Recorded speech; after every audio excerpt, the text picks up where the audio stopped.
नमस्कार साथियों। आज हम लोग जानेंगे ऐसे महान ऋषि के बारे में जिन्होंने भारत की आध्यात्मिक और सांस्कृतिक नींव रखी। महर्षि वेदव्यास। इन्हें महाभारत के रचयिता, वेदों के संकलनकर्ता और पुराणों के निर्माता के रूप में जाना जाता है।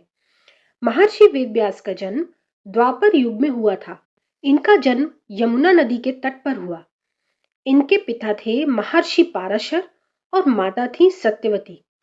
कहा जाता है कि जन्म लेते ही वे एक असाधारण तेजस्वी बालक थे। इनका रंग सांवला था और ये एक द्वीप पर जन्मे थे, इसीलिए इन्हें कृष्ण द्वैपायन भी कहा जाता था। प्राचीन काल में एक ही वेद थे।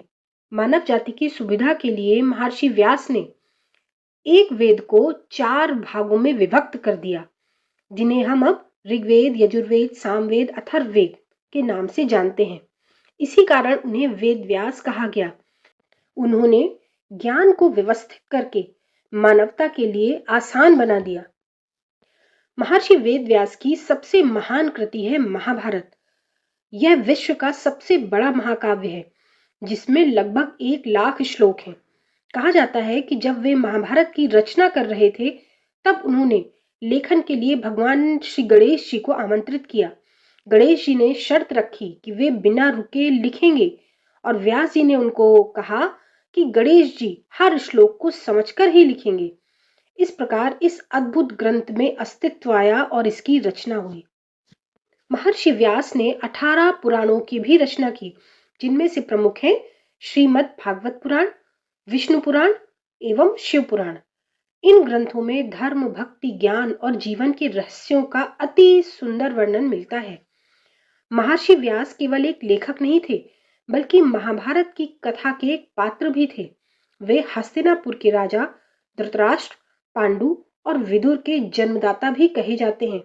इस प्रकार वे कुरु वंश के प्रमुख स्तंभ थे।